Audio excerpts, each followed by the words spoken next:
ଯେତେବେଳେ रूप गोस्वामी सनातन गोस्वामी निजे भगवान माने पार्षद अंतरंग पार्षद प्राइम मिनिस्टर पोस्ट अच्छा फाइनाल किंतु भगवान पाखक जिते जाऊँगी गोटे तृणटा नहीं जाऊँगी माने माने तृण बेले जो पुआल थाए माने जो पाल थाए से पालर गोटे नहीं जाऊँगी सनातन हरिदास ठाकुर बड़ दाण्ड जिते आसले पुरी रे बड़ दाण्ड चलू ना कहते मुझे अधम लोक गोटे माने माने जवन कूल जन्म होती बड़ दाण्ड चलि मोर अपराध हो बड़ दाण्ड चलू ना साइड साइड साइड साइड जाती कि भगवान कौन कले नाम आचार्य उपाधि देले नाम आचार्य कहले जे कि निजे मायादेवी को परास्त करदे ए माने निजे मायादेवी परीक्षा करने को आसला हुसैन खान माने माने ऑर्डर रे किंतु परास्त करदे तो ये हूँ भगवान विनयी भाव में सेवा करवा आम जो भगवान विनयी भाव में सेवा करवा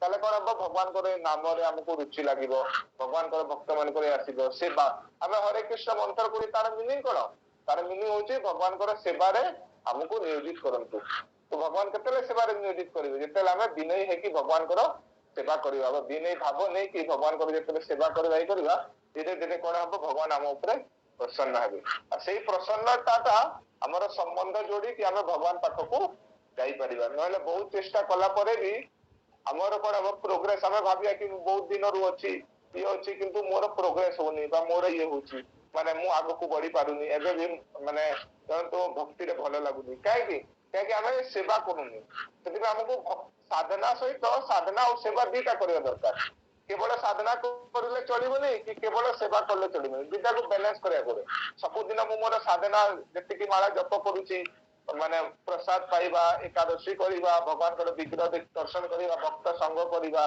भक्त भागवतम पढ़ा गीता पढ़ा प्रभुपाद लेक्चर शुणा ये सब करने को पड़ो ता सहित सेवा भी किसी किसी करने को पड़ो घरे रहू मंदिर रहू सबुदिन किसी दायित्व ना पड़ो से दायित्वटा सेवार करने को पड़ो से सेवा साधना जिते दीटा को लेकिन आग को बढ़ा आम भक्ति आग को बढ़ी पार ना बहुत चेष्टा कला भी जब ये करदेवा रियलाइज नॉलेज आम पाई पारिबानी कारण पाथटा हूँ कृपा कृपा सिद्धि पाथ भगवान भक्त कृपा उपर आम निर्भर भगवान निजर माने निजर निज निज बल चेष्टा प्रति भरोसा छाड़िया तुम्हार इच्छा अच्छी निर्भर कर भगवान बड़ बड़ भक्त माने प्रार्थना कर भगवान आपण को जो इच्छा से हो किंतु आमर भगवान कृपाटा लाभ करने आमको कौन कर एमती माने सब किसी कृपाटा आम लाभ कर गोटे भिकारी अच्छी आ गोटे भिकारी गोटे कोटिपति पाखक जाइए डिमांड करें कि मत एति पैसा दिंतु कि कोटिपतिर भी इच्छा है से देव न इच्छा है देवनी किंतु भिकारी पाखे कौन अच्छी भिकारी पाखे यही जिनसा अच्छी कि से एमती डिजाइन करमती तार माने कहीपर कथा कहीपर ये कर जहा द्वारा से बड़ लोकर मनटा टिके निर्मल से गोटे देखिबारे केते लोकटा मांगुची करूची कि अछि ताकू मु किछि देई दिए मनटा सेमिति आमे एमिति भक्ति करबा एमिति विनय भाव देखिबा कि भगवान मु आपन को बिना एते केते कष्ट देइति रहूची आपन जदि मते न माने दर्शन देबे बा न मते सेवा रे लगे मो जीवन व्यर्थ होई जिवो तो ए सब देखि कि कोनोसी न कोनोसी दिन भगवान को गोटे शुद्ध भक्त हमकु से कृपा देखेबी से गोटे दिन रे से कृपा पाए हमर जीवन सारा परिश्रम चलिबो सांदीपनि प्रभु गोटे क्लास में कहते कि disciple gives up his whole life just to see a smile in the face of a spiritual master माने गोटे शिष्य तार जीवन सारा भगवान को सेवा बा कष्ट लेके चले को गोटे दिन आसीबो तांकर गुरु वैष्णव तार सब समस्ते ता ऊपर गोटे दिन खुशी है कि हसी देबे से हसटा देखिया पाई शिष्यर पूरा जीवन नले आ कोन अछि भगवान भक्त मानकर आज बड़ बड़ आम देखा प्रभुपाद शिष्य माने प्रभुपाद शिष्य शिष्य कौन अच्छी से सब किसी छाड़ी के केवल भगवान कहीं से भगवान भक्त प्रसन्न आचार्य मान प्रसन्नता मुझे करी आचार्य मान मो खुशी हे गुरु मैंने मो खुशी हे वैष्णव मैंने मो खुशी हे यही जिन गोटे दिन से मो खुशी हे मो जीवनटा सार्थक होती आमको भगवान और भगवान भक्त दी जन को सांगे नहीं जावा दरकार भगवान दी जन प्रेममय सेवा जिते करवा सेल्फलेस सेवा करवा कृपाटा आम ମାନେ ଇଜିଲି ଆମେ ପ୍ରାପ୍ତ କରିପାରିବା। ଆମେ ଆଜି ଏଠି ଏଣ୍ଡ କରିବା, 9:10 ହେଇଗଲାଣି। ଯଦି କାହାର କିଛି ପ୍ରଶ୍ନ ଅଛି ଟିକେ ବା କିଛି ଅଛି ଡିସ୍କସନ କରିପାରିବା, ତାପରେ ଆମେ ଆଜି କ୍ଲାସଟାକୁ ଏଣ୍ଡ କରିବା। ହରେ କୃଷ୍ଣ। ବଟ୍ ଗୋଟେ ଗୋଟେ ପଏଣ୍ଟ ବା 2 ପଏଣ୍ଟ ଯାହାକୁ ଯୋଉଟା ଭଲ ଲାଗିଲା କି କଣ କି କହିପାରିବେ, ତାପରେ ଆମେ ଇଏ କରିବା। ହରେ କୃଷ୍ଣ। हरे कृष्ण प्रभु, दंडवत प्रणाम हाँ, प्रभु, हरे कृष्ण प्रभु। दंडवत आज लेट रे जॉइन प्रणाम। कले आज प्रभु। प्रभु टी लेट हो गला, टी जॉइन करिया, टी काम मत आगे आगे आगे प्रभु एटा भल लागला जे माने मु फास्ट शुणिली विनय हवा जो एटा बहुत एते बहुत सुंदर कथा। आमे सब विनय हवा उचित, आउ आमे सब एमती भगवत कथा सब शुणा कथा, शुद्ध भक्त पाखु शुणिले ଆପଣ ଯାହା କହୁଛନ୍ତି ସେଇଟା ପୁଣି କରୁଛନ୍ତି, ତେଣୁ ସେଇଟା ଆମକୁ ଅଧିକରୁ ଅଧିକ ଉତ୍ସାହିତ କରୁଛି। ଆଉ ପ୍ରଭୁ ଖାଲି ଗୋଟେ ଟିକେ ଜାଣିବାର ଥିଲା, ଏ ଯେଉଁ ଗୋପାଳକୃଷ୍ଣ ସ୍ୱାଇଁ ମହାରାଜ ତାଙ୍କ ଯେଉଁ ଦେହାନ୍ତ ହେଲା, ତ ମାନେ ଡିଭୋଟି ମାନେ ତାଙ୍କୁ ଯେଉଁ ସମାଧି ଦିଆହେଲା, ମାନେ ତାଙ୍କ ଫୁଲ ଇଏ ସବୁ ନେବାକୁ ଲୋକ ମାନେ ଭକ୍ତମାନଙ୍କ ମଧ୍ୟରେ ପ୍ରବଳ ଆଗ୍ରହ। ଆଉ କିନ୍ତୁ ଆଉ ସାଧାରଣ ଲୋକ କିନ୍ତୁ କିଏ ଯଦି ତାଙ୍କର ଦେହାନ୍ତ ହେଲା, ତାଙ୍କୁ ମାନେ ଲୋକ ଛୁଉଁନାହାନ୍ତି। ମାନେ ଏଇଟା କ'ଣ ଟିକେ ମୁଁ ଟିକେ ଜାଣିବାକୁ ଚାହୁଁଛି ଆକ୍ଚୁଆଲି। କାହିଁକି ମାନେ ଯୋଉ ଗୁରୁ ହେଲେ ତାଙ୍କର ସିଦ୍ଧ ଦେହ ହେଲା ନା, ଏମାନଙ୍କର ବଡି ସମାଧି ମାନେ କଣ, ସେମାନେ ଏବେ ଗୋଟେ ଜାଗାରେ ବସିକି ତାଙ୍କର ଜୀବନ ମୁକ୍ତ ଉଚ୍ଚତି ମାନେ କଣ ହଉଛି, ମାନେ ସେମାନେ ଭକ୍ତି କରିକି ତାଙ୍କର ଏଇ ଶରୀରଟାକୁ ସେମାନେ ମାନେ ସିଦ୍ଧ ଦେହ କରିଦେଇଛନ୍ତି। ତାଙ୍କ ପାଇଁ ସେଇଟା ନାହିଁ, ତାଙ୍କର ସେଥିପାଇଁ ତାଙ୍କର ସମାଧି ମାନେ ତାଙ୍କୁ ମାନେ ଯେମିତି ବାହାର ଲୋକକୁ କରାହଉଛି, ତାଙ୍କର ସମାଧି ମାନେ କଣ, ବଡି ଏବେ ଏତିକି ପିଓର ଅଛି ବଡି।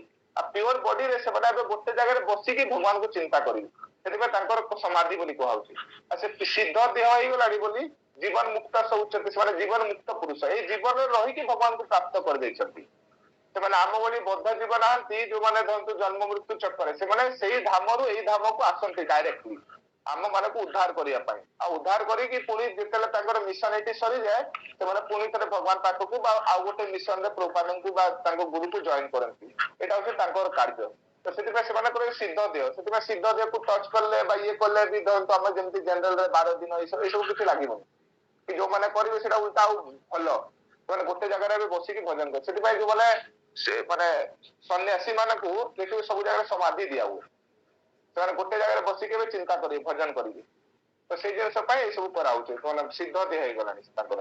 ଯେମିତି ଆଜି ଆମେ ଡିସ୍କସନ କରୁଥିଲେ, ଯେତେବେଳେ ମନ୍ତ୍ରଟା ଧୀରେ ଧୀରେ ଆପଣ ସିଦ୍ଧି ପ୍ରାପ୍ତ କରିଯିବେ, ଆପଣଙ୍କ ଏଇ ଆମ ଏଇ ଦେହ ଭିତରେ ଗୋଟେ ସ୍ପିରିଚୁଆଲ ବଡି ଅଛି ନା, ଯୋଉ ଆତ୍ମା, ସେ ଆତ୍ମାଟା ସିଦ୍ଧ ଦେହ ଡେଭଲପ କରିବେ।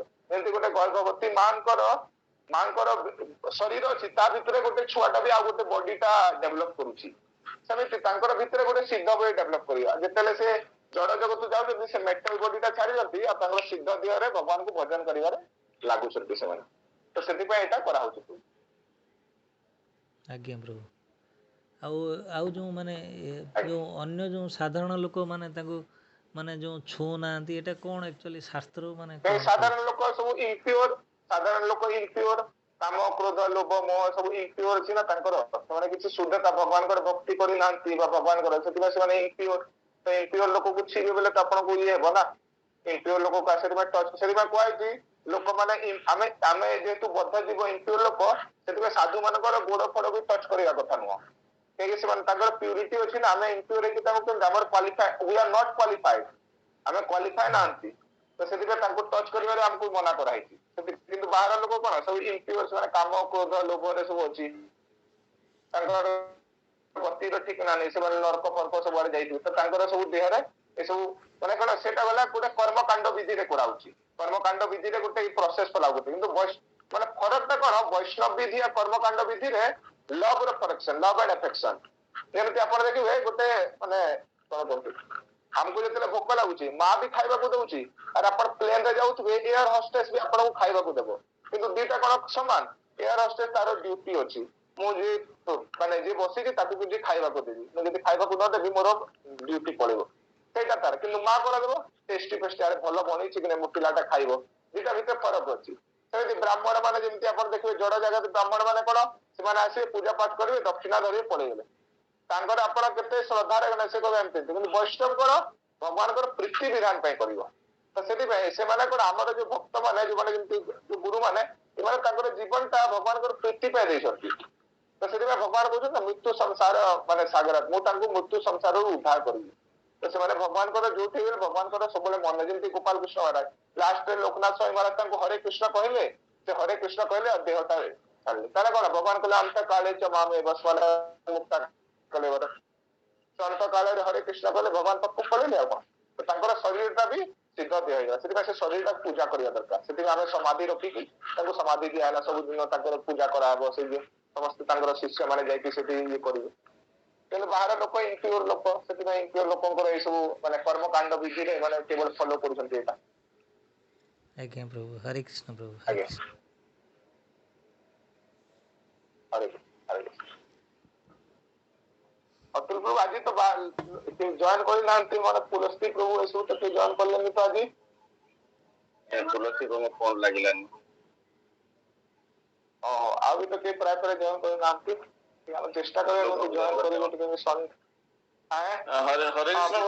କିଛି ସମୟ ପାଇଁ ଜଏନ କର। ହରେ କୃଷ୍ଣ, ଆଜ୍ଞା ପ୍ରଭୁ, ଆଜ୍ଞା ଆଜ୍ଞା। ବହୁତ ବଢିଆ ଲାଗିଲା ଆଜିଟା। ମାନେ ଅନ୍ତ୍ୟନାରାୟଣ ସ୍ମୃତି ଆରମ୍ଭ ହେଇନା ବୈଷ୍ଣବ ସେବା ପର୍ଯ୍ୟନ୍ତ ଗଲେ। ପ୍ରଭୁଜୀ ଯୋଉ ଶ୍ଲୋକଟା ଭାଗବତ କୋଉଠି ଅଛନ୍ତି ପ୍ରଭୁଜୀ? ଅନ୍ତ୍ୟନାରାୟଣ ସ୍ମୃତି ସେଟା ଆପଣଙ୍କର ଅଛି, ଆରମ୍ଭ କଲେ ସେଟା ସେକେଣ୍ଡ କ୍ୟାଣ୍ଟୋରେ ଅଛି, ମାନେ ଦ୍ୱିତୀୟ ସ୍କନ୍ଧରେ ଅଛି। ମୁଁ ଆପଣଙ୍କୁ ପଠେଇଦେବି ହ୍ୱାଟ୍ସଆପରେ। ଏଟା ଅଛି ଆପଣଙ୍କର ଅନ୍ତେ ନାରାୟଣ ସ୍ମୃତି।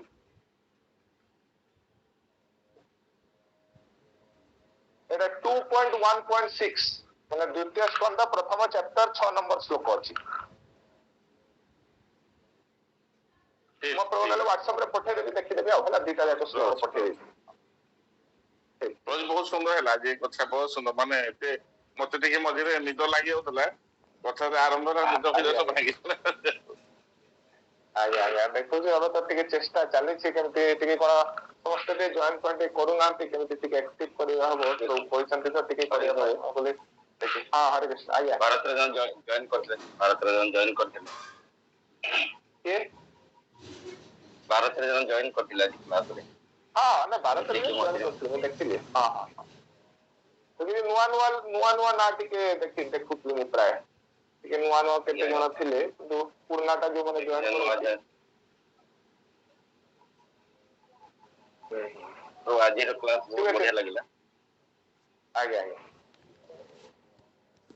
ମତେ ଯୋଉଟା ଭଲ ଲାଗିଲା କି ଆମେ ଆନୁଗତ୍ୟରେ ଭକ୍ତି କଲେ ଆମର ମେଟେରିଆଲ ଡିଜାୟାର ଆମେ ସମସ୍ତଙ୍କୁ କହୁଛେ କି ଆମେ ବି ନିଜ କ୍ଷେତ୍ରରେ ଆମର ସବୁ ବୁଝୁଛେ, ଜାଣୁଛେ, କିନ୍ତୁ ପ୍ରାକ୍ଟିକାଲ ଆପ୍ଲିକେସନ କାହିଁ କରିପାରୁନେ। ସେଇଟା ଯଦି ବାରମ୍ବାର ଆମେ ଶୁଣିବା, ସେଇଟାକୁ ଆମେ ପ୍ରାକ୍ଟିକାଲ ଇମ୍ପ୍ଲିକେସନ କେମିତି କରିପାରିବା, ତା ଉପରେ ମଧ୍ୟ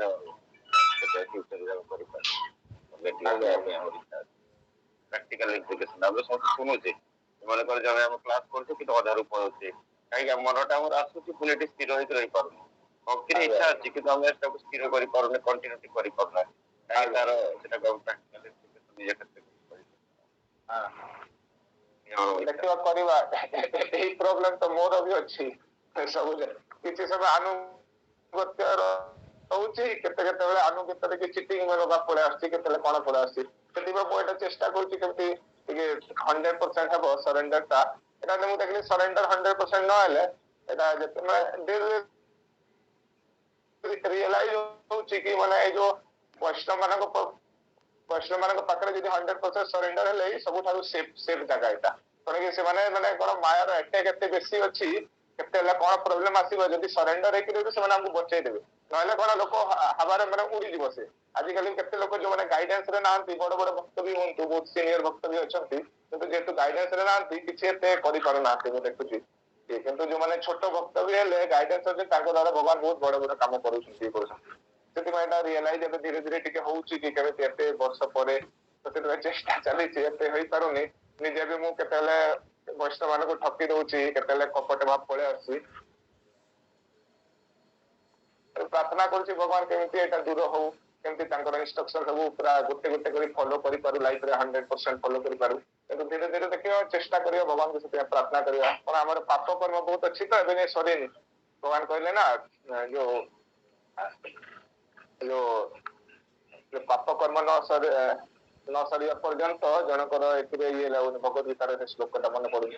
ତ ସେଥିପାଇଁ ଆମର ପାପ କର୍ମ ଯେହେତୁ ଅଛି, ଡିଜାୟାର ଅଛି, ମେଟେରିଆଲ ଡିଜାୟାର, ଏନଜୟିଂ ଇଣ୍ଡିପେଣ୍ଡେଣ୍ଟ ମେଣ୍ଟାଲିଟି ଅଛି, ସେଥିପାଇଁ କଣ ଆମର ଆନୁଗତ୍ୟଟା 100% ହେଇପାରୁନି। ତ ସେଥିପାଇଁ ଏଇଟା ବହୁତ ବଡ ଜିନିଷ ଆନୁଗତ୍ୟଟା। ସବୁ ଜାଗାରେ ମାନେ ଇଏ ଅଛନ୍ତି। ଅମେକରୁ ସବୁବେଳେ କୁହନ୍ତି ଗାଇଡାନ୍ସ ରେ ରହିକି ଯୋଉମାନେ ଭକ୍ତି କରିବେ ସେମାନେ ଯେବେ ଗାଇଡାନ୍ସ ନାହାନ୍ତି ବୋଲି ଲୋକମାନେ କିଛି ଏତେ କରିପାରୁନାହାନ୍ତି। କିଛି ଗାଇଡାନ୍ସ ରହିଲେ ବା ଇଏ ରହିଲେ ଆମେ କଣ ଗୁରୁ କୃଷ୍ଣଙ୍କର ଖୁସି ପାଇଁ ଯଦି ସବୁ ଆକ୍ଟିଭିଟି କରିବା ତାହେଲେ କଣ ମାନେ କେତେବେଳେ ନହେଲେ ମାନେ ଗର୍ବ ଭାବ ପଳେଇ ଆସୁଛି, କେତେବେଳେ କଣ ପଳେଇ ଆସୁଛି, ଏସବୁ ଜିନିଷ ଆସିବନି। ମାନେ ମେଣ୍ଟାଲ ଡିଭାଇସ୍ ଡେଭଲପ କରିବନି ଯଦି ଭକ୍ତି ଦେବୀ ଆମ ଉପରେ ସନ୍ତୁଷ୍ଟ ରହିବେ। ସେ ସନ୍ତୁଷ୍ଟରେ କେମିତି ଆସିବ ଯେତେବେଳେ ଆମର ଏ ଗୁରୁ କୃଷ୍ଣଙ୍କ ପ୍ରତି ଭଲ ଭାବ ରହିବ, ତାଙ୍କର ଖୁସି ପାଇଁ ଆମେ ସବୁ କିଛି କରୁଥିବା। କିଛି ସମୟ ପାଇଁ କେତେବେଳେ ଆସିପାରେ, ସେ କିଛି ସମୟ ପଳେଇଯିବ, ସେଟା ପ୍ରଭୁଙ୍କର କିଛି ସମୟ ପାଇଁ ପଳେଇଯିବ, କାହିଁକି ସେଟା ଏତେ ରହିବନି। ତ ସେଥିପାଇଁ ଏଟା ଚେଷ୍ଟା କରିବା ଆମେ ନେକ୍ସଟ କ୍ଲାସରେ ଏହାର ପ୍ରାକ୍ଟିକାଲ ଇମ୍ପ୍ଲିମେଣ୍ଟେସନ ବା ଏହାର ଫାଇଦା କଣ ଅଛି ଆଉ ଟିକେ ମୁଁ ଦେଖିବି ନୋଟ୍ସ କରିକି ଗୋଟେ ମାନେ ଭାଗବତରେ କୋଉ ଜାଗାରେ କିଛି ଥିବ ମୁଁ ଶୁଣିକି ନହେଲେ ନେକ୍ସଟ କ୍ଲାସ ଆମେ ଡିସ୍କସନ କରିବା ଆଉ। ଠିକ ଅଛି ଆଜ୍ଞା ହଁ ଠିକ ଅଛି। ହରେ କୃଷ୍ଣ। ତାହେଲେ ଆମେ ଏଇଠି କ୍ଲାସ ଏଣ୍ଡ କରିବା, 9:10-15 ହେଇଗଲାଣି। हरे कृष्ण। हरे धन्यवाद। श्रील कृष्णा प्रभु। प्रभुपाद की जय, गुरु जय महाराज की जय, निताई जय। गौर प्रेमानंद। हरि बोल। जय हरि हरि बोल। समस्त हरे गौर भक्तवृंद की हरे जय। कृष्ण। हरे थैंक कृष्णा। यू। हरे हरे कृष्णा। धन्यवाद।